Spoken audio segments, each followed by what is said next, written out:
Welcome to Decision Space, the only podcast that takes place right here, between the turns of your favorite games. I'm Jake. And I'm Brendan. And today we are talking about Grand Austrian Hotel, or GA, as the cool kids say it on the forums. Yeah, it should be a great show. Thank you so much for joining us, and thank you for being here, as always, Brendan. Yeah, it's great to be here, Jake.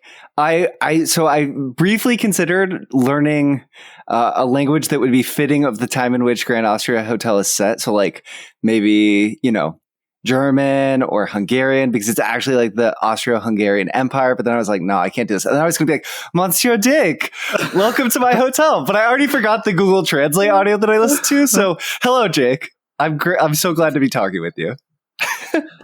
Yeah, well, it's good to be talking with you too. And if you could just bring me a coffee whenever you get the chance, that'd actually be perfect. You got it. So before we get too far ahead of ourselves, for the pre-planners out here, those of you who like to play ahead, we will be covering a game familiar, hopefully to many of you next week, the classic Carcassonne, with probably a little lean towards Carcassonne Hunters and Gatherers, because that's the one that we've been playing a lot on Yukata.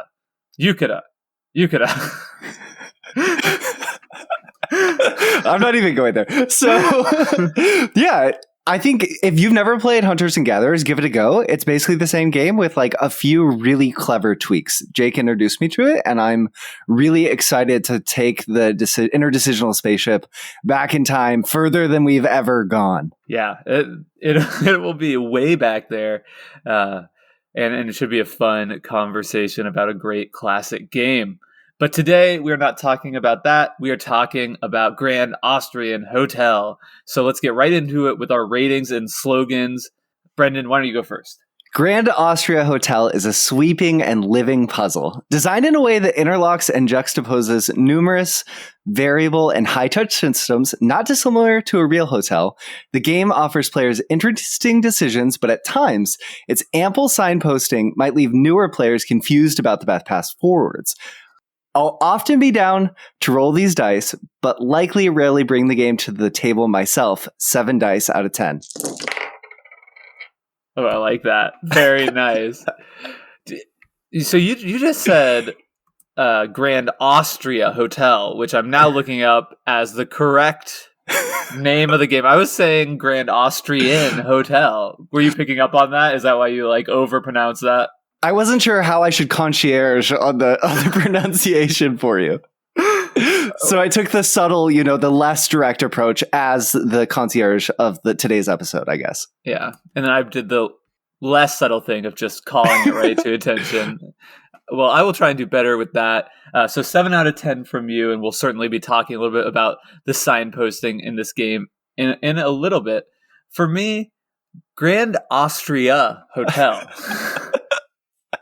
reminds me a little bit of one of those rickety old wooden roller coasters that you find in the amusement park next to the clean new metal ones that might take you to greater heights, send you flying a little faster. But ultimately, those metal ones, feel a little safer, a little more on rails. You could think of a game like Lost Ruins of Arnak that we've talked about as being kind of a new, metal magnetic roller coaster. But Grand Austrian Hotel leaves me feeling a little bit like, man, this thing has been here for 100 years. Is this going to be the time that it just falls apart completely with me on it? At any moment in the game, you really feel like you're just getting rattled around, holding on for dear life.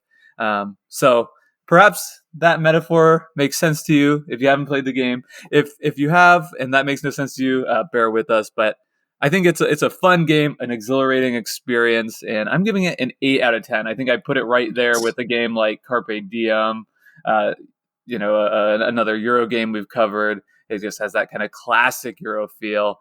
Tons of great mechanisms, fun decisions to be had. Yeah, lots of trust to the player to find their way, or to ride the ride safely, to put the safety on equipment on correctly. Yeah, and a lot of trust in these systems that have been set up, which can just go totally haywire. But we'll talk about that in just a second. Before we do, Brendan, let's hit them with your rules overview.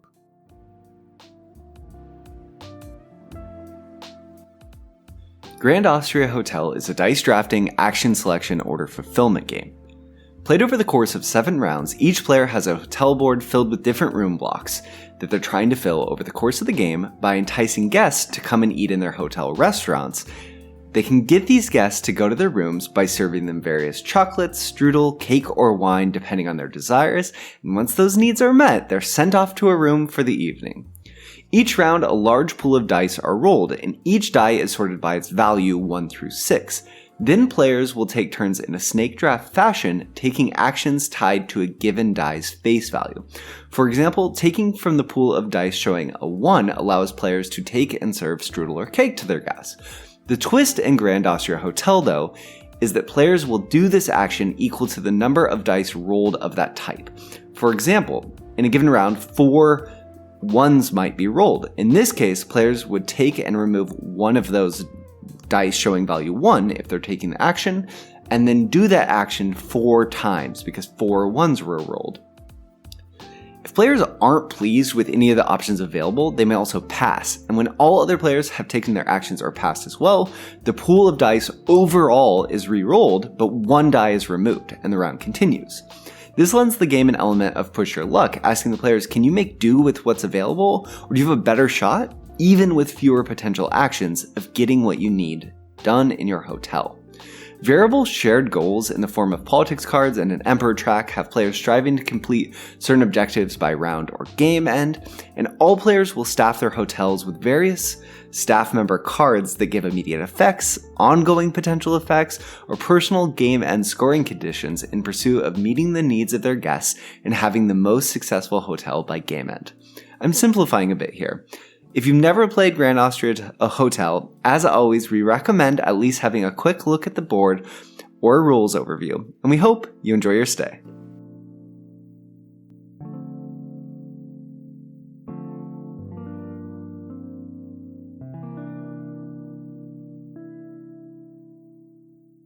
Thank you, Brendan, for that wonderful rules overview. Let's make sure we do the credits. So we are talking Grand Austria Hotel today. This is a game designed by Virginio Gigli. Nice. Ding. of Lorenzo and Alma Mater, other designs, and then a very famous and premier designer today, Simone Luciani, perhaps most famous for Tzolk'in, the Mayan calendar, but a designer has done a ton of games and is kind of a hot designer right now. This game was published back in 2015 by Lookout Games for 2 to 4 players and plays in about 60 to 120 minutes in person. We're just going to have to take their word for it because we've both exclusively been playing this online and asynchronously.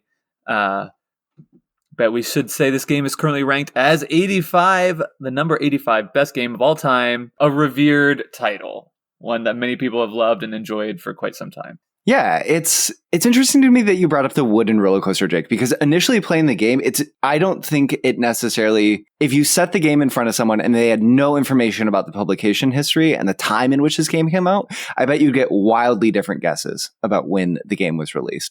Also, I don't know when I can stick this anecdote in, but I'm sticking it in right now. When I told Maya, my wife, the game we were recording this week, she goes, like Grand Budapest Hotel? And I said yes. Like Grand Budapest Hotel. Exactly like that. Oh my God. That would be such an amazing retheme. Yes. Yeah. Or follow-up design. That would be pretty cool. But that yeah, would be cool. And I guess without moving too far ahead, when I say like old wooden roller coaster, I don't mean the game like feels old to play. No. It was more just that like it feels like just a little bit like it's coming apart at the themes. Like you have all these wonderful mechanisms that are intrinsically tied together. But just the way things come up can just leave you sort of, sometimes things don't like necessarily work out perfectly. Like you roll, we'll get into the mechanisms, but you roll a bunch of dice each round and like those could all be ones. There's nothing stopping those from all being ones. And it just feels like in perhaps like a newer design, there isn't the opportunity for things to go off the rails in that way. And boy, do they go off the rails for you as a player. Yeah. Yes, they do. I've had frankly a tough time staying on the rails playing Grand Austria Hotel. This is actually, I would say, out of all the games that Jake and I have played together, the game I've struggled the most with to find my footing. So I think as you sort of listen to this episode, and it's not for want of trying, I've played a lot of games of Grand Austria Hotel, and I've always really enjoyed it. But there's just something about the decision space of this game that I am left behind in. I don't know. I don't know. Yeah, I don't know either, but maybe we'll get to the bottom of it. Let's talk about the decision space here. When you're playing the game, how do you want to take the first stab at characterizing sort of the size, type, and feel of that decision space? Yeah, I've been thinking about this a lot just as we've played. And I think it's interesting that we've been talking about rails because I feel like so much of Grand Austria Hotel, there's lots of choke points and things that you must accomplish in the game if you want to have a successful game. Things like you've told me moving ahead on the Emperor track. That's definitely true to my experience. I think we'll dive into some of the deeper sort of thoughts on these different systems in the game. But I think it's a fairly dynamic decision space that gives the players a ton of freedom to push and pull in different directions, sometimes to great effect and sometimes to calamity. Oftentimes, in my case, to calamity. But I've seen amazing turns of this game happen across the table. I've pulled off a couple what feel like really powerful momentum swings, but just not quite, I don't think, at the consistency that you need to have happen. What do you think of the space, Jake? Yeah, definitely dynamic. I think it's kind of got that core, if we want to even be more specific, like a punctuated dynamic decision space. Think Castles of Burgundy, where, there are, 7 rounds in this game. And at the beginning of the rounds, there are more options. These are the dice that you can choose as action. And then as those dice get drafted, you're left with fewer options to pick. And then, you'll go into a new round where options are more plentiful again. So I think it kind of has that big, small, big, small, big, small deal. And I actually think Castles of Burgundy is a pretty apt comparison for just the game and its decision space, where each turn is kind of its tightly contained own puzzle to solve. And sure, you're probably working on larger goals, but which would be like your bigger strategies, what you're trying to accomplish. But there's probably, a better and worse moves that you could do on each turn to get there. And it's quite difficult to see, what you should be doing on any given turn to maximize your points, which feels to me very similar. I think that comparison is brilliant, and I hadn't thought of it before. But even the personal player board in Grand Austria Hotel, you have your hotel board where you're trying to open and close rooms. That mechanic's unique here, but in Castles of Burgundy, you have your own similar board that you're trying to fill up.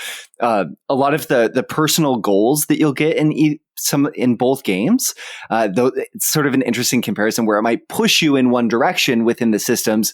In Grand Austria Hotel, maybe filling certain types of rooms, or in Castles of Burgundy, certain types of animals, getting them in your board, or certain buildings. That's it as a spiritual sequel driven by sort of this dice element. They're very different, but spiritually, there's so many of the same components in a way. Yeah, definitely. They feel different to play, but I think it is a relatively safe bet that if you enjoy Castles of Burgundy, you probably would find a lot to like in this game as well. Also, we've gotten a bunch of new listeners, I think, since we talked about our types of decision spaces. So if you just listen to that discussion, you were like, what is a dynamic decision space? What are these guys talking about? Go back to our episode called A New Way to Talk About Games and listen to that, and we'll leave it at that. Yeah, sounds great. So you brought up signposting in your slogan, and I did want to touch on that because I think based on what you said, I've got a sense that we have a very different perspective on the signposts in this game and how they are working. And I suspect perhaps maybe this is where you've been left astray and you're just like overall trying to kind of grok the strategy in the game. So I'd like to hear what your thoughts are first, and then I can tell you how you're wrong. Yeah, no, that sounds excellent. I can't wait to hear it. So my experience of Grand Austria Hotel and the signposting in the game is I feel like I walk up to the table, I sit down, and this is a game with I just look up and all I see before me are signposts. Like I feel like I'm in a surrealist game experience where no matter what direction I look, I see a different signpost telling me a different direction to go in. And there's just enough variability in these interlocking systems. And for whatever reason, my brain just can't figure out, like, given whatever version of Grand Austria Hotel I'm going, which freaking signs I'm supposed to follow. And like, I've tried different ones. I've been like, okay, this game, it feels like based on these politics cards, the like core shared objectives and the early cards I got, it feels like this is the direction I'm going to go in. I'm chasing this sign. And then I just end up in this like janitor's closet of no points in my hotel. And I don't get to be the Grand Austria Hotel. It's like the Bates Motel every time. Yeah, that's interesting. I definitely do empathize with that perspective. And I think we should say probably at this point that like this is the kind of game that if a new player is playing with experienced players, like you're going to get lapped on the score track. You know, you're going to lose by maybe 100 points or more because scores can vary wildly. Like it's possible to score upwards of 200 points in this game. And possible to score 30 points. Maybe not 30, 45. I think you could go negative if you really... You think so? Yeah, like because, you know, it is possible to, you know, not meet objectives. Slide back, yeah. Overspend on guests and stuff. Leave guests in your... It might take a little bit of doing, but I think single digits or to negative points is possible. So there's a huge outcome of a huge range of possible outcomes, and definitely I do agree that perhaps not knowing where to look is a big part for why it does seem like almost everyone who plays this the first time really struggles. And I was right there too. My first game, I think I lost by 140 points or something. Oof. But not your 10th, like some of us. Wait, so what's your take on signposting, Jake? Yeah, so I think you can in this game, and this might be more strategic advice, but I think you can cut through a lot of the noise. I think just as general strategy tips that can kind of the heuristics you need to be thinking about to inform your decisions in this game. Like first and foremost, you have to keep up on the Emperor track. If you're not, so on the third, fifth, and seventh turn of the game, on the third, fifth, and seventh turn of the game, you have to have a certain amount of reputation. And if you're falling behind on that, you're getting penalized and missing out on a really important benefit. So it's like a double whammy. Yep. So maybe it's possible, at super high level advanced play to ignore that. I don't think so. I think first and foremost, you have to be achieving that as your number one priority. Below that, there are two things I think you want to look at as signposts, and I think the rest is a little bit noise. That sure, like that, the noise is really important to form those tactical decisions on each and individual turn. But when you're thinking about signposts as informing your larger strategy, you want to be thinking about the politics cards, as you mentioned. So those these are shared goals, right? The shared goals, and just like in Castles of Burgundy, if you're the first to achieve them, you get more points. I think you get 15 if you're the first, 10 if you're the second, and 5 if you're the third. And those goals range from, completing 4 blue rooms and 3 red rooms, or completing 2 full rows in your hotel, stuff like that. So you want to pick 1 or 2 of those to really gun for early. And that's kind of your second thing. And then the third thing you want to think about are the employees you're dealt. And many of those have end of game scoring conditions. And because you're dealt them, or if you're using the drafting variant, draft them at the beginning of the game, you kind of know what those end of game scoring conditions are very early on, but you don't have to do anything with them until the end of the game. So it's as simple as saying like, okay, I get points, for completing vertical rows. If I have this employee, I'm just going to focus on that. And I just have to make sure at some point before the end of the game, I play this guy down into my hotel. So I think those, as far as informing your actual strategy, it's really those politics cards and then the employees you're dealt at the beginning of the game. And you can kind of use that information at the beginning and just pick a few paths to really focus on. So sort of not dissimilar maybe to even looking at a game like Oh my gosh, why am I completely okay? Not dissimilar to looking at a game like Terraforming Mars with the Prelude expansion, where you're taking your 8 cards at the outset and sort of seeing what your path is. And I think maybe partially what the problem was for me, Jake, I've started looking much more closely at my staff cards. I think what's really interesting about those cards is they have so many different functions. Some of them are endgame scoring. Some of them are immediate, just like here's 4 of a color. Some of them are the sort of ongoing effect. And I think partially what those started to signal to me as well was that really Grand Austria Hotel is a game about knowing when you need to take what actions and sort of when you have to expend your resources to take actions at the right time. Yeah. And that can be so tough if you suck at the game of knowing like, this is the moment, you know? And like drafting, open face drafting is similar to that too in the mechanic with taking different customers. We talked a little bit about this early on of like knowing when to spend to snag a card. It turns out the green cards, they're amazing, right? Like you want those, but also sometimes you even care somewhat. Tell me if I'm wrong. I'm probably wrong about half the things I'm saying. Care even sometimes less about the color of your guests and like, can I fulfill their desires? Becomes such an important consideration as well in terms of decisions. Yeah, and again, like that really matters, right?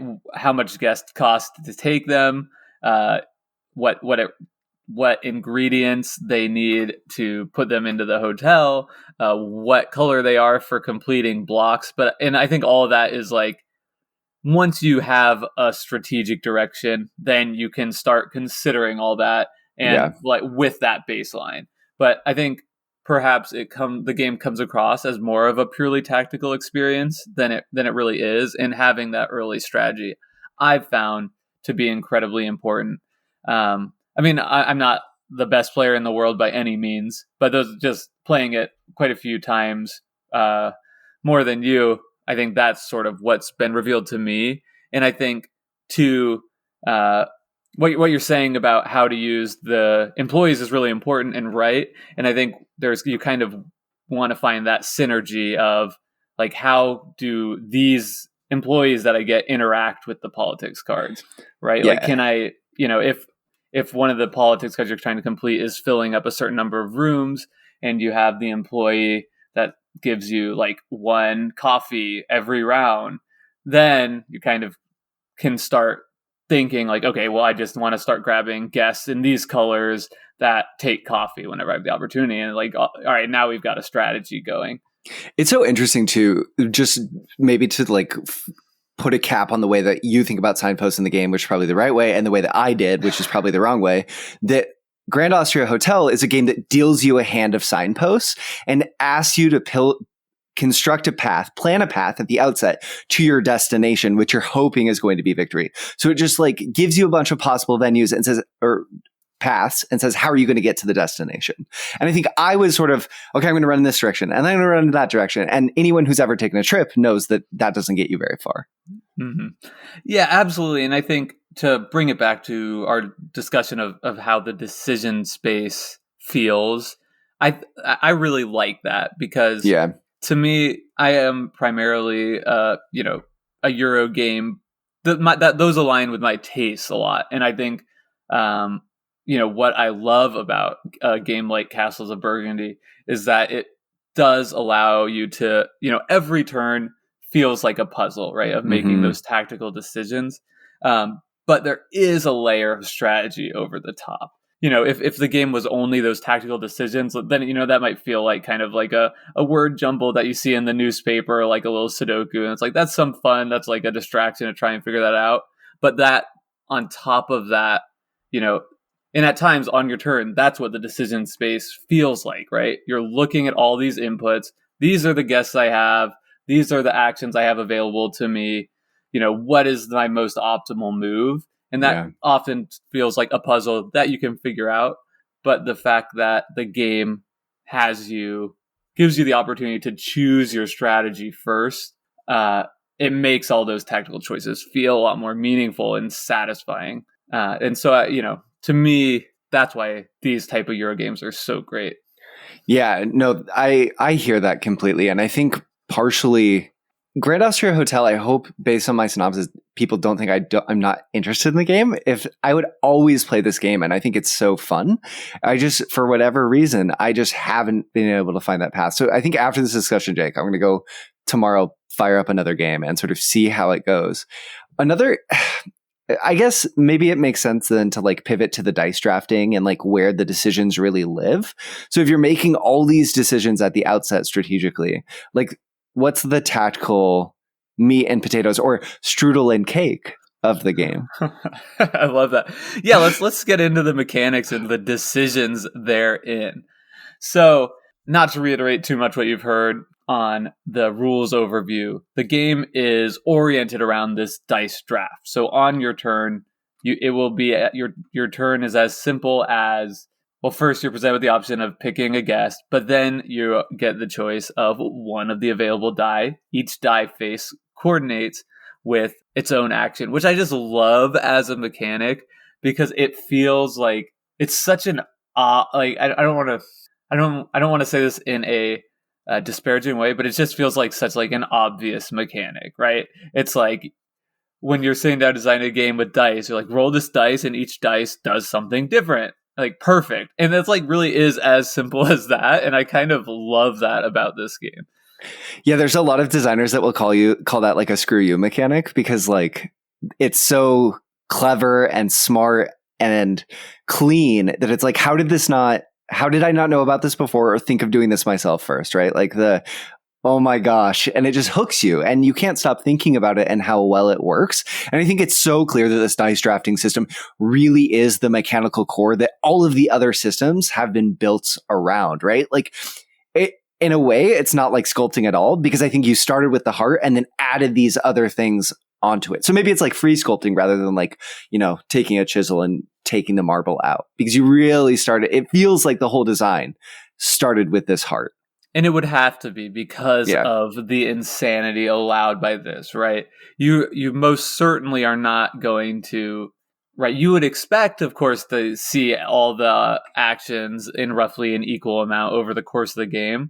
But that doesn't mean on any given turn, you might have no opportunity to get ingredients to feed guests or no opportunity to, open up new hotel rooms. And, the game, the fact that it allows so much variety of just outcomes that what you're working with, the designers had to be incredibly thoughtful so that this rickety kind of roller coaster does in fact stay on the rails most of the time rather than kind of collapsing upon itself. Because I think you could see a very similar design like this that wasn't so thoughtfully put together that would feel more often like, well, that was just kind of random and chaotic. And this really doesn't feel like that very much at all.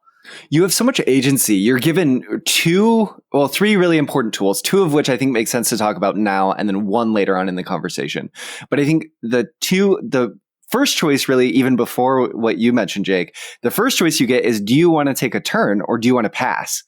And I think that's really important because if you take a guess, then you have to play out the rest of your turn. But you can also pass and say, okay, I'm good. This pool isn't for me.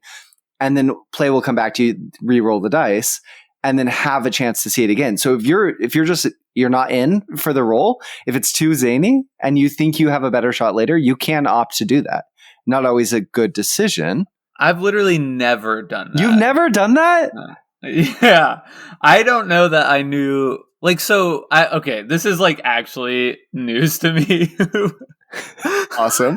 I feel even better about my decisions. Yeah. So wait. Okay, here's the mechanic. Okay. What? So I'm buckling my seatbelt here. Snake draft within the dice drafting. Right. If you don't want to take any of the dice available, you can pass by clicking on the garbage can on Yukata, and you will pass that turn. Everyone else gets to take a turn or pass. And then once everyone has taken their turns or passed, the dice -1 and all the other ones that were picked out by other players get picked up and re-rolled. So it becomes this sort of press your luck, but you have no idea what's going to roll. And your odds are going to be worse because there's fewer dice in the system. Yeah. Oh, wow. That's crazy. And then the other mechanic that I was talking about, because clearly this mechanic is like, do you even need it? No, of course you do. Yeah. But the other mechanic is there are a few times that come to mind where I'm like, dang it. Like, I wish I had. Yeah, I wish I had a wine. And now I know that maybe I could have had that. What's so funny is that I think this embodies the two of us as players completely, Jake, because I think I love the pusher luck. Like, I just want to see.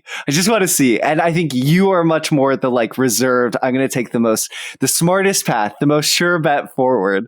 And the fact that like I found this rule, and I think in the past few days have just been utilizing it a ton because I want to see how it works, and that you've really enjoyed Grand Austria Hotel without ever feeling like you even like that there was something amiss here is interesting.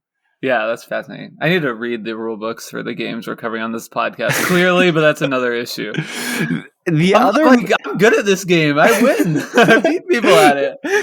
It's very interesting from a heuristics perspective. The other mechanic that I was going to mention is the fact that you can always pay $1 to add a die to whatever action you select, like an invisible die. I was aware of that. Yeah. Which do you do that one? I do that a lot. Okay, thank goodness.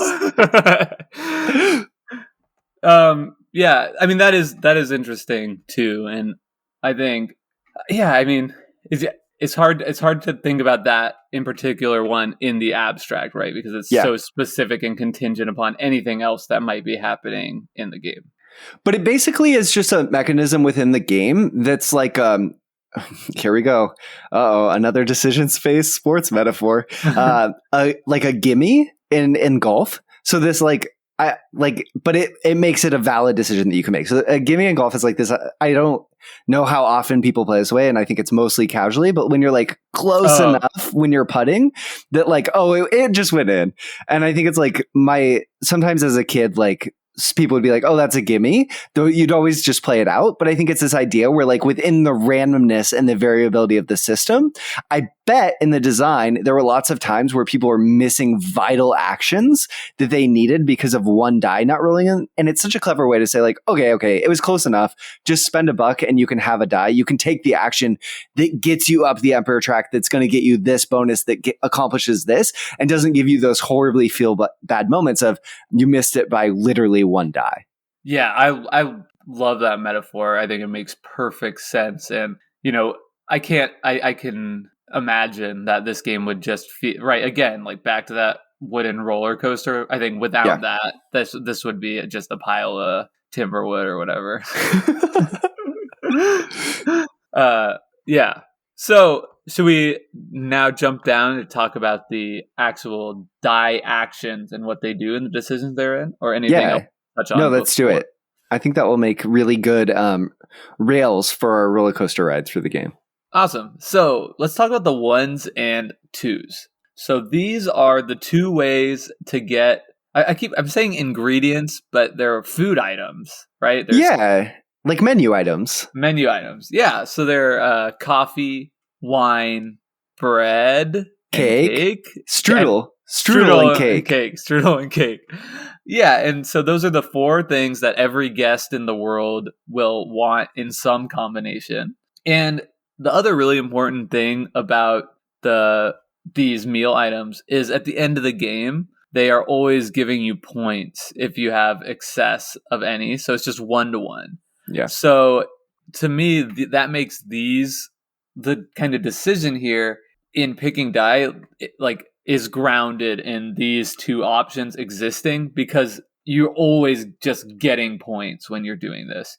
Not to mention it facilitates all the people that you'll need to put into your hotel. So I think these are just as a square, as a base point. If whatever you're going to do isn't, sometimes I'll tell people in games is unless you're doing something really good, unless you really have a reason to do that, you want to be doing this. And that's kind of how I feel about the food items. Yeah. And I think what you said is mostly true. But if you spend the resources poorly, so if you bring guests into your hotel and you don't plan and you put them into rooms where you don't finish the goals, you're sort of getting the potential points, but then you've spent your points. on guests. And if it doesn't pay off for you, I think that's where the game can go off the rails too, right? Like if you don't plan the room blocks that you're going to finish for the end goals that you need, you've invested resource points into guests that aren't going to pay off. And I know your plans always pay off, but sometimes, so it creates this like interesting push pull. And it does feel good at the end of the game when you have leftover resources and it just pays off 1-to-1. I think also really quickly, so strudel and cake and wine and coffee represent the 1 value on the die face and the 2 value on the die face. So when you draft a 1, you can pick strudel or cake, but you can never pick more cake than strudel. So it's this interesting tiered system where it works really well with the sort of values of die, right? Because if you take if there's 3 ones that roll, you can never take more than 1 cake because there's only 3. So you have to take 2 strudel and a cake, but you could also take 3 strudel. And this exact same thing is true of wine and coffee. And I think it creates this really interesting sort of, it puts just enough texture in the resource system of sort of saying, okay, these are the easier ones to get in most situations and the more difficult ones to get in most situations. And it gives that little extra incentive of why you might really want to take a 4 significantly more than a 3, or you might really want to pay that $1 to get that second cake. Yeah, absolutely. I think too, it just from a design perspective, it allows for so much more diversity in the guests in the game, yes, right? Because some guests could require 3 or 4 of the more valuable meal items. Which allow those cards to be worth a lot of points or give you like a really powerful effect. So I think that gives the designer a lot of space to play.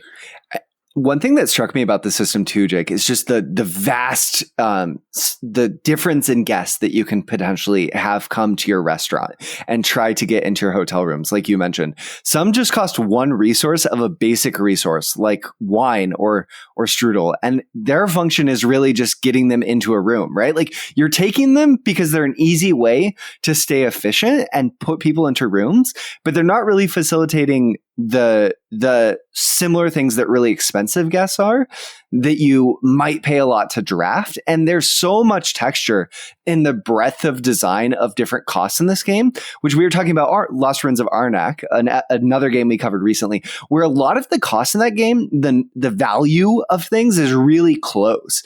Like the cost of things is generally in terms of like value in game between like 2 and 4, sometimes 5. A 5 cost option in the game is pretty rare. It's like at the very top of the track.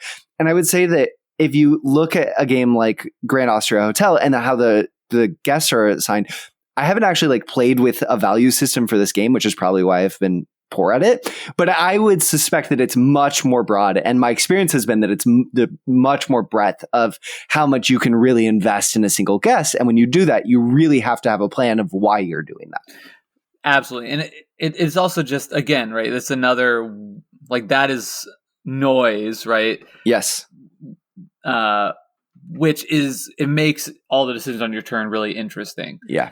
But, you know, I find myself when I'm playing the game, I don't so much care about like what a guest does. Like, I feel like I can't almost allow myself to consider that because in most cases, it's much more important.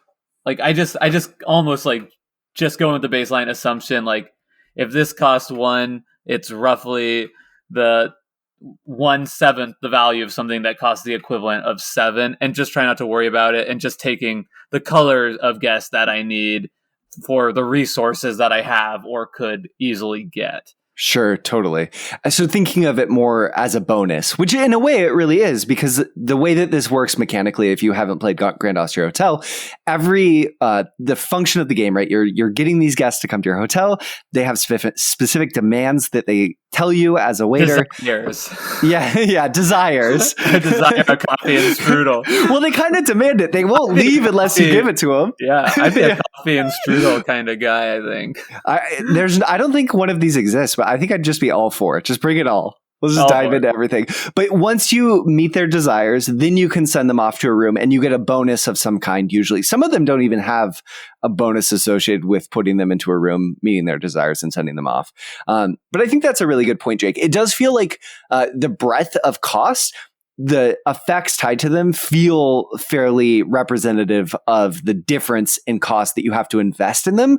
It's just trying to figure out when is the right time to really invest in this one thing or not, and just try to fill up as many rooms as possible by going for the cheaper guests, the easier to meet the desires of guests. They must be balanced pretty well, I think, because I've played this game so much and I've never come to the point yet where obviously it's not going to be perfect, but I've never come to the point yet where I'm like, okay, there's that person. I need them to throw everything aside, you know, to change my strategy to get that person and get them into a room, which is, you know, has been the case in many other games I've played a relatively same amount. Like, okay, well, obviously this is a pushed card. And sometimes that will happen just with the color of guests as well, because the way that your room block system works, what you really will care about, as Jake said, is, oh my gosh. So Grand Austria Hotel. Open rooms, which is the 3 die. Okay, let's talk about open rooms. So on your board, you start the game by getting to open 3 rooms, and you have different tiers of rooms. And by taking this 3 die action, you can open any room on your base floor for free. So there's all 3 colors of rooms represented. And then you can also open rooms going up by paying more money. So rooms on the 2nd floor cost 1 to open, rooms on the 3rd floor cost 2 to open, and rooms on the 4th floor cost a pretty penny of $4 to open. So whenever you take the room action, you get the privilege of paying to open the number of rooms that were represented by the die, right? So like if there's 3 threes, you open 3 rooms if you can pay for them. Right. Yeah, and you know, because of the room bonuses for completing a block, yes, and the fact that you can only put guests into a certain color room, right? There's blue, red, yellow, and green guests. Wild. Which greens are wild. You know, it in that way, it really forces you to plan and think ahead a little bit, because you absolutely can bottleneck yourself with this system of having guests that you know are in your cafe and you don't have that colored room open, or you just don't have any rooms open. And you know, if you're forced to in a situation where you have to pay to open rooms and you don't have any money or whatever, right? That's how you can see your game super coming off the rails and you know, coming into a very low place points wise. Yes. And it's also, you mentioned planning, like finishing a yellow room block will get you a certain amount of movement up the Emperor track based on the size of it. Yeah. So there's also different configuration the hotels can take, but in general, each room block is a certain size. And just like in, again, another parallel to Castles of Burgundy, the award is tiered based on how big of an area you're completing. So this really makes the decision of what guests to bring into your restaurant, I think, very interesting, because it's this personal goal that you're looking down. You're trying to carve your way out through these room blocks, figure out what the path will be. But you can also spend money to draft people, patrons to your restaurant before they would get to the free section of the line of patrons.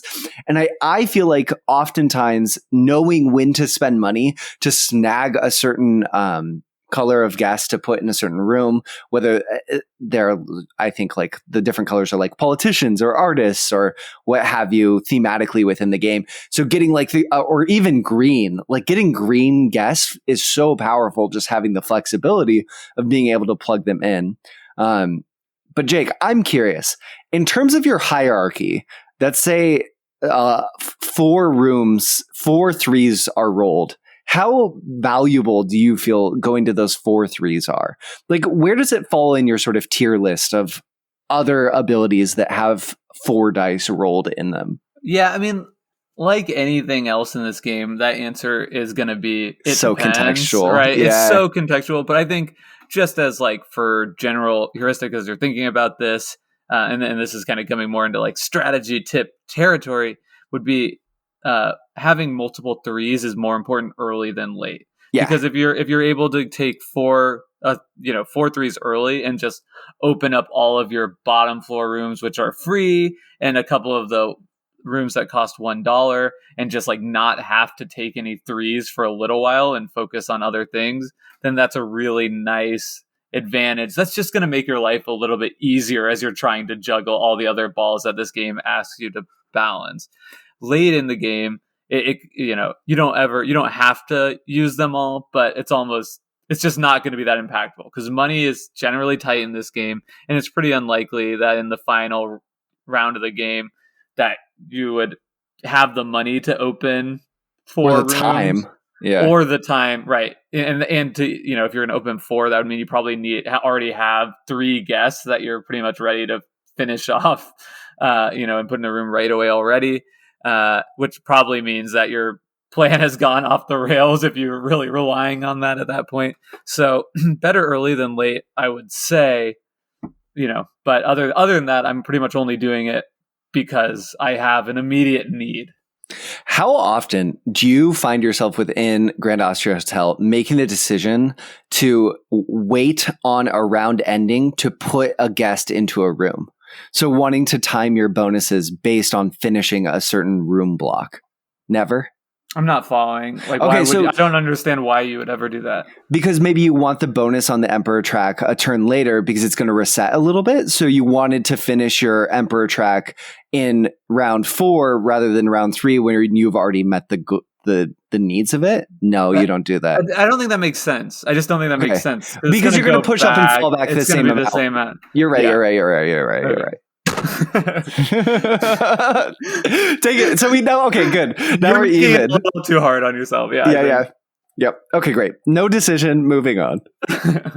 I mean, there are times when you would have a guest that you've given all their stuff to, and no room to put them in, or you don't want to put them into a room because you have another person of that same color that is going to be their bonus is going to be more immediately helpful. Yeah, and so you might wait and try and finish that person's ingredients to put them in first. Maybe that allows you to open another room. So there are definitely times it is a choice. Do I want to put this person into this room now? Because as we're talking about, the number of open rooms of a specific color is going to be something that's very scarce to you in the game. So if you do happen to have a guest that has a nice benefit versus somebody, as you said, it could just be somebody that has no benefit at all, right? Yep. You might make the choice, all right, I'll save that for a later round because I can get something that's going to really boost my engine a little more otherwise. I definitely feel in terms of decisions too, I feel the open rooms action of this one leads to some of the most interesting decisions in the game where it's asking you really to commit to your plans. And then you have to see where those plans come to fruition because you have to pick certain rooms in certain colors that you're trying to open. I think Jake's giving me these eyes because I think he's you should have committed to that a while ago. Is that no? I was off somewhere else in my mind. Okay, no worries. So yeah, opening rooms, I feel generally I am forced between these interesting decisions of are there enough of a guest of a certain type coming up that I'll be able to finish this block, and does finishing this say red block, will the money that I'll get from it at this point in the game, is it worth it? Or should I really just be focusing on finishing a yellow block so I can move up the Emperor track? And obviously those decisions don't come up that often because you're not choosing between certain blocks that frequently in the game. You're usually just opening what you can and what you need to.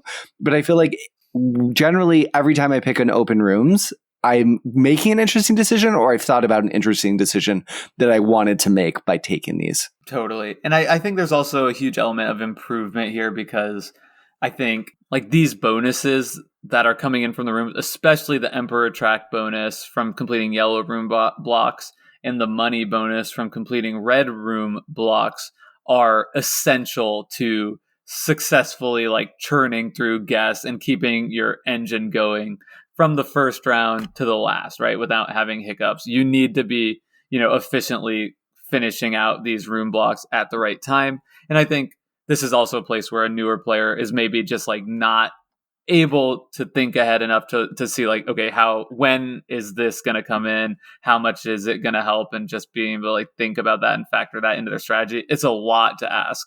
So, I think once you've played a few times, it's pretty easy to wrap your head around, but that is something that's hard to for a new player, I think, to kind of grok right away. Definitely. And then based on our conversation, another thing that's difficult for a new player to grok right away is the Emperor track, which is tied to action number 4, which is another tiered system of taking money or advancing up the Emperor track.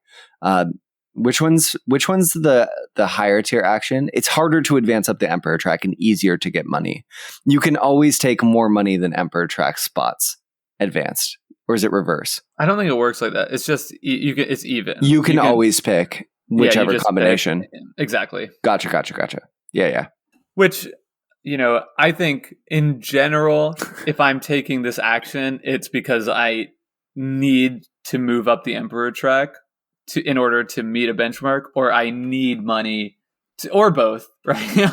yeah. To like open up a room.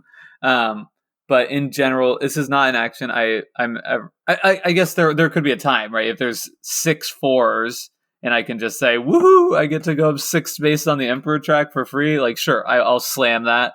But in general, this is a place where I feel like if you're taking this action, it's a concession. It's a concession. It should be because like, exactly what you need. And this is the only way to get that. Yeah. And it is interesting. Now that you say, Brendan, it's not a tiered system. Yeah, of course it's not. And I think that's the one way in which this becomes slightly more interesting. Sometimes if there is a pile of dice there, figuring out how much of each to take and why, knowing sort of, how badly do I need this money? Because ideally you don't get paid out for money at the end of the game, right, Jake? You do. Yeah. You do. Victory points for money. Yeah. And sometimes victory points for Emperor track too. Yeah, you get victory points on the Emperor track, like a lot. So it's really knowing what you need and why. Yeah. And there's one employee gives you the power that instead of taking one or the other, you take both. And I think it's like you act as though there was an extra die there.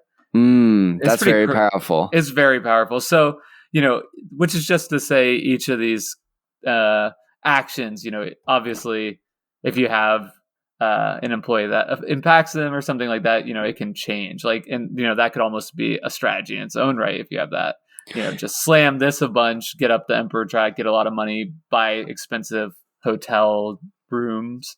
That could be a successful strategy as well.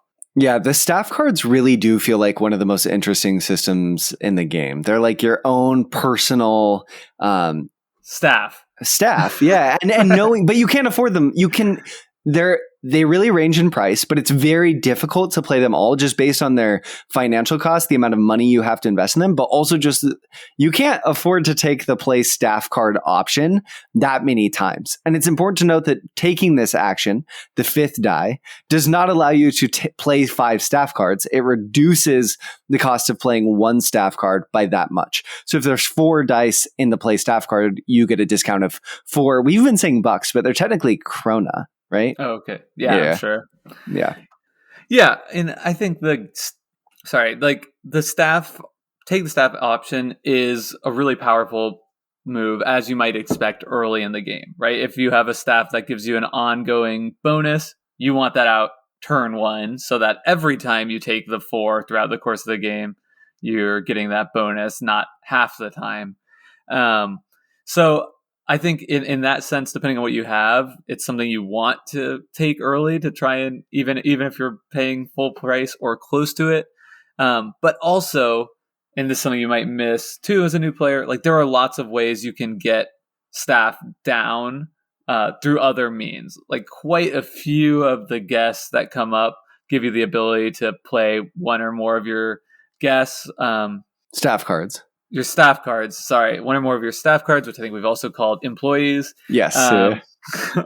Down. So, you don't, again, right, you don't always want to be taking this action. And if you can find other means of getting the effect of taking a 5 without doing it, that's better. Which kind of brings me back to the 1s and 2s, getting the meal items as being the baseline, because the most efficient way of playing the game is to be getting guests, putting them into the hotel rooms and then using the abilities of those guests to do the other things you need, right? So if you've got a guest that comes down that then is able to open a room for you, and then you play another guest that allows you to put an employee Like you'd be much better off instead of using the 3 to open a room and a 5 to play an employee to just be taking as much meal items as you possibly can, racking those up which will ultimately allow you to play more guests.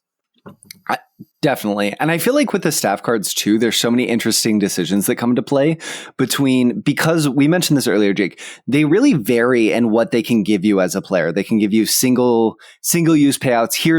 Here's 4 of wine, drink up, guess. You're going to be able to just really fill someone up with wine, or they'll give you the option to take a cake every single round, which can feel amazing. It gets you behind sort of the strudel cake barrier and can really shift the type of guest that you want to attract. You're sort of a cake specialist.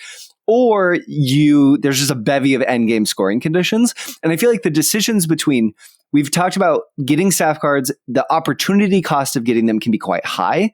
So oftentimes, even going for one of those cards that provides resources, you want to do it early because you need the momentum to really have the option to pay off. But you also have to consider the opportunity cost that you're not taking and playing an endgame scoring card. So you're giving up a lot of potential just by getting the thing that gives you the 4 of wine. So you better be able to make those 4 of wine really pay off for your hotel. And I think that's where the decisions are so interesting. And sometimes you're just like with rolling dice, making guesses based on the type of guests that you're going to be able to get or might even appear in the guest line that you don't know about. Absolutely. And you can make a reasonable assumption. Yeah. I think that you will have the opportunity to use 4 wine or whatever it is over the course of the game.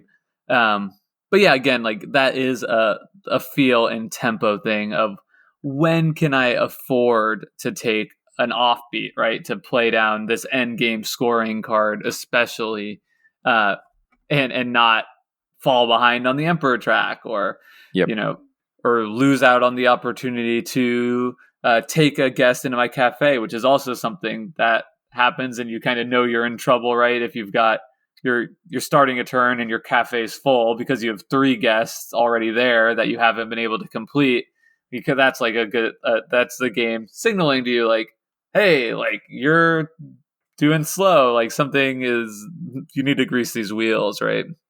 How many turns a game do you feel like the game allows you to not put a guest into a room? That's an interesting question. I haven't really thought about it specifically. Okay, so you have 14 turns in the game, 2 per round, 7 rounds, and I think you want to be ending up with 14 or 15 rooms played. I think that's kind of a typical thing, maybe even more if you're doing well. But you can also play 2 on a single turn, right? Yeah. And there's actions that will close other rooms also. That's true. I mean, I would say like you're probably okay if you're not putting a guest into a room 2 or 3 turns a game. A handful, but you can't be doing it too often. Otherwise, your hotel has not enough going on. Yeah. Right, yeah. Well, I mean, you're a hotel. This is a business, exactly. It's got to be bustling. That's right. Yeah, we got to be feeding guests. We got to get them into the room, turning over. That's how we make our profit. Exactly. All right, so last is the 6s, and this is, again, perhaps a mechanism here that keeps us on rails just a bit, and that is a wild die. So it costs 1 kroner to play or to take the 6, but then it allows you to use it as though it were any of the other actions. So that does do a lot to increase the likelihood that whatever you desperately need, whether that's like 1 coffee or to open a room, is out there. And I think without that, it would just feel, too lucky, right? There'd be too much input randomness. And I think this is just a really fun system. When 4 6s roll, I don't know that it's always the correct decision to take them, but it's always fun just getting to say, okay, 4, so I can pick anything. And I think that decision becomes very interesting because it's going to be one of your most flexible turns in the game. If you have the opportunity to take 4 6s and you can choose to do anything, you have a lot of agency compared to a lot of turns in the game where you're generally having to make some type of concession or decision. And here, really, the world's your oyster. Your hotel can do anything. So I think that it's fun. It's interesting. It's another example of where I think it's a game that is really entrusting the player to make smart decisions, but also backing the player up with just enough padding on the variability in the game to sort of say, no, we got you. It's not going to go totally off the rails. We've put some just enough guidance. I would say yes, it definitely does serve as sort of those bumpers that way. But at the same time, it also is it's a penalty, right? Yeah. Because like if you have to take a 6, I mean, your example is a bit extreme, right? If there's 4 6s, there's no penalty. You would gladly pay 1 kroner to take an action 4 of anything, 4 of whatever you want. But if it's like 1 or 2 6s, and there are lots of times in the game where you'll find yourself forced to take that, where perhaps a more experienced player has done a better job planning ahead to where, if you can take a one die action somewhere else instead of using the 6 on it because you've allowed yourself to have more flexibility, that's a $1 you're saving, or sorry, 1 kroner you're saving, and that's 1 point at the end of the game. Not to mention the fact that you can probably use that at some point in the game to turn it into even more points. And because you can pay 1 to sort of add a dice to another die that you're drafting, it really forces you really have to need the 6 when you go to the 6, or there really have to be a lot of 6s there because of other systems in the game to make that decision the right one. Yeah. So yeah, it is, but for all those reasons, it is a really fun and nice addition. And certainly there are times where even the best player in the world is like, oh, thank God. Like, I really needed a coffee. And if 5 6s roll, I mean, if 5 of anything rolls, it's a great action. But yeah. Yeah, absolutely.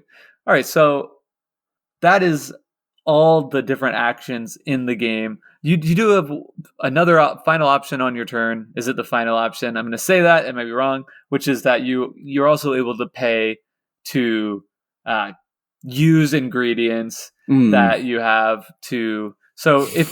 So when you're giving meal stuff to your guests, if those are things you just got from taking an action, whether it's a 1 or a 2 or a 6, you can put them on guests right away, as many of you just got. But any that you have left over, you have to pay 1 kroner in order to place out 3 more ingredients. And I do think that's another just like small little, actually quite important and challenging decision point, because you're forced to ask yourself questions like, do I want to spend 1 kroner to put a single item on a guest now because that'll allow me to complete that room, which gives me this bonus? Or should I wait until I have 3 left over to perhaps use it slightly more efficiently, but then I'm not getting that bonus now? So I find myself often quite puzzled by just that little aspect of it as well. So I didn't want to just overlook that, because I do think it is a nice, clever addition that just is even one more place where the game's like, did you plan? Did you really plan enough though? You didn't. I don't think you did. So and another example of high player agency decision making. You always have the potential to sort of say, do I want to do this? And it just adds that little crunchiness to almost every turn, because you're definitely going to have stuff in the bank. And sometimes the problem will be that a lot of times the meaty decisions come with like, okay, I can't finish this guest by paying this money, but do I want to pay this money now to potentially be able to finish the guest with a draft later? Is this the right time to spend that money? Becomes a consideration. Absolutely. And it just, again, I think it is something that allows flexibility to the players, but also rewards people who did plan really well. Yeah, totally. So, just like the 6s. So it keeps it on the rails for new players, but it's also separating, inexperienced and experienced players even more. And I think that is just kind of a dynamic that comes up again and again in this game. Definitely. All right. So let's move on to just some sort of final questions here that we've been pondering and thinking about for Grand Austrian Hotel. This is really a game where you need to find momentum, and then just hold on to it, right? Maintain that throughout the game. So once you've got that, right, you're starting out with very little. You've got one guest, you've got some open rooms, and all these closed rooms, right? So much opportunity. And like looking at it at the very beginning of the game, it just feels like how one of those games that's how am I gonna get anything done at all, right? And then at the end of the game, if things go well, it's, I've had games of Grand Austria Hotel where it's just like things are clicking, right? I'm getting the guests, they're giving me what I need. I'm able to, get the ingredients. I'm putting people in the room, every turn or close to it.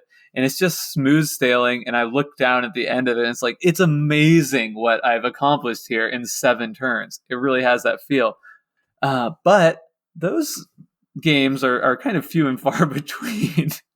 And that I think does become the game in and of itself of, how are you able to, as efficiently as possible, make it from point A to a full, happy hotel? Yeah, you always know in a game of Grand Austria Hotel, unless your first burst of momentum, which is really, like Jake said, you get some free rooms at the start and you start with some resources. You always know that you're going to have a burst of injection at some point. You're going to you're going to meet the needs of a guest and put them in a room, and that's going to give you a little boost from the bonus that it gives you. Or you're going to finish a whole room block and it's going to pay out. Or you're going to have reached a certain point in the upper track that's going to give you a bonus. And the whole game is really figuring out how to link those bonuses together to give you the momentum to keep flying as far and fast as you can. And I think thematically, this works so well in some ways for a hotel. You're trying to bring all these disparate systems together. Your kitchen, your hotel rooms in a real hotel, maybe your entertainment, all these things, get them working so that they work as one harmonious system that propels you from day to day, keeping the system bustling.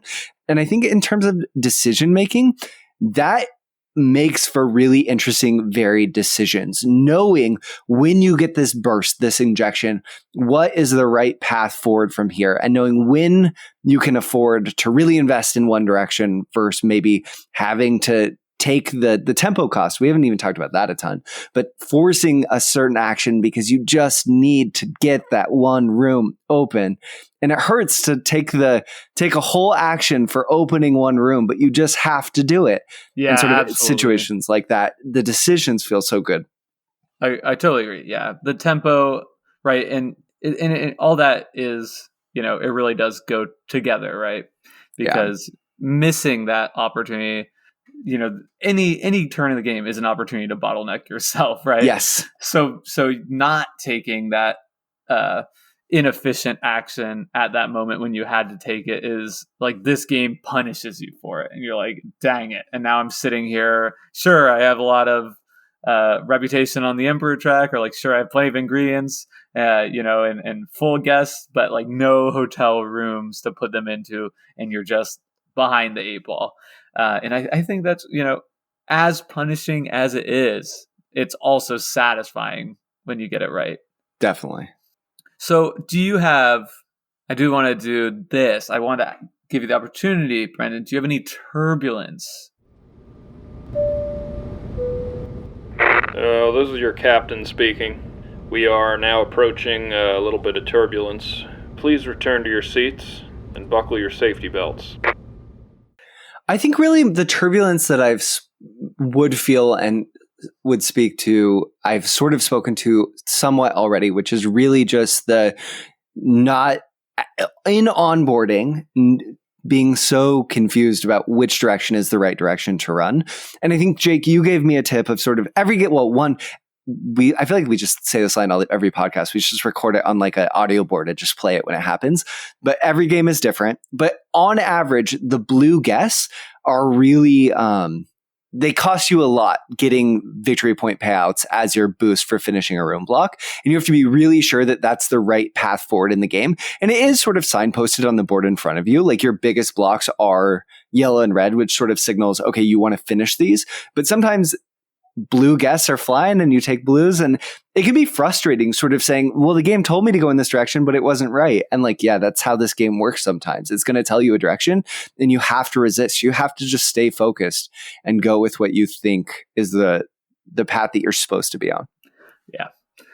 No, I think that's, I agree with the blue guests often. It seems, I would say it's not signposted certainly well, because you see there's equal space given for all the awards. You would think it'd be roughly equal, but I certainly, and maybe experienced players would disagree with this. If you disagree, I'd love to hear it, but I've certainly found that, like, focusing on blue guests is not a way to go about it, especially because you get points for the Emperor track anyway, and you get points for money that you have left over at the end of the game anyway. So why would I go for this one unflexible resource?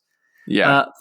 So for me, I think this has not been my experience, but I just wanted to point out, because I know it makes sense to me that a lot of people have kind of complained about this game playing it in person, that the snake draft element of it means that there's long delays between turns, right? So you have 2 turns in each round. If you go first in a 4-player game, that means, instead of like a normal game, right, where everybody goes once around the table, in this, you would go once, and then everybody else at the table would go twice before it finally comes back to you. And the fact that, there's a dwindling supply of dice, right, in that time, it doesn't really make a whole lot of sense to be pre-planning your move, because, each turn, whatever anybody does, there's a really good chance that will fundamentally change it. So you might as well just be sitting there. Again, I haven't played this in person, so I haven't experienced that myself, but I guess that's just something I would be on the lookout for, if I were to get the opportunity to play this in person. It does seem like, that could be challenging. Definitely. I will say online, the excitement of getting to take a double turn feels good, but I could see how in person it would very much be a bummer. The double turn is awesome. And I mean, I do think the snake draft facilitates great decisions. Great decisions, and thinking ahead different amounts, right? That in and of itself really textures the decision space in a way that makes us feel unique to other games. So it's a pro and a con. But, I did feel like, even though we haven't done it in person, it would be good due diligence for us to highlight this con that a lot of people have experienced with the game. Certainly. All right. So let's conclude our discussion on Grand Austria Hotel with a final question. What is the most interesting decision-making moment in the game to you, Brendan? I feel like you've totally upended the way that I view the game, but I think really for me, the most interesting decision that I consistently make is what guests I would like to bring into my hotel. Trying to decide, should I be paying more? Should I be paying less? Can I afford to meet the desires of this guest? Can I afford not to pay more to take this? Can I push it a turn and see if my opponent's going to take it, or let it get a little bit cheaper on the track? I think for me, that's really the input that leads to the most interesting decisions. How about you, Jake? That's fascinating and fantastic. It just shows how different people could come at this game so totally differently, because I never really think about that. I almost never pay up for a guest unless it's absolutely essential. I just take one and I just look my brain. I just look at the 2 free guests and I'm like, which of these is better? And I take that one. And that's how I think about that. So yeah, I mean, and that just, I think, speaks to who we are as gamers. And it's cool that this game allows some expression in that way. And I don't think my way is right when your way is wrong at all. It's just there's so much in this game, and as players, we only have the bandwidth to really pay attention to so much that you're just necessarily going to be having to prioritize certain things just in how you're thinking about the game. Definitely. Because it is, even though it's not heavy, not super heavy, it's definitely complex. Yep. I think for me, the most interesting decision-making moment in the game is one that I often miss, and it just blows right past me. But there's a certain point in this game that's the turn where you should not take any more guests. Yeah. Because at the end of the game, you get negative points for every guest in your cafe that is not completed. And worse, you get, right, if you had put some meal items on those guests, not only are they giving you negative points, but you're also losing out on those points that would have been, end of game scoring to you. So that can be quite devastating. But I get so caught up in what I'm trying to accomplish and what I'm trying to do in every turn that I almost never get it right. Feel like I'm always ending this game with one ingredient short of finishing it, or I just didn't have the action I needed to open another room. and so I've always got like this one guest I don't want lingering in my room. But I think the fact that the game puts that constraint on you, it makes the game have this kind of a natural curve. You're going ramping up and ramping up and ramping up, and then suddenly you need to find that precipitous drop, just like a roller coaster, to start your free fall to the end. And I think that's a fascinating decision point in the game, and one that after 30 odd plays online, I'm still trying to wrap my head around and master. Yeah, it makes for a very exciting close. Well, thank you so much for listening to this week's episode of Decision Space. We really appreciate you sticking around to the end. If you enjoyed this conversation, if it made you so mad that you just wanted to shout in your car at your phone, I hope you consider joining into our Discord and telling us your frustrations there, or your appreciation, or engaging us in any other way. You can find a link to that in the show notes of this podcast. And in the Grand Decision Space Hotel, really think of it as maybe the library or the bar. So we're going to slink in after and lay out your thoughts for us. So yeah. Also, if you are a fan of the podcast, please, and you don't like Discord, I mentioned it last week, I'll mention it again. Check out our blog on Board Game Geek or our Twitter. And we're just so thankful that you're all here along with us on this journey. Remember, next week, Carcassonne. Excellent. Well, we will see you there. So until then, take care, and I hope you enjoy a great week filled with games and fun. Bye, y'all. You are now exiting the decision space. Thanks for listening. Please take care and enjoy the rest of your game.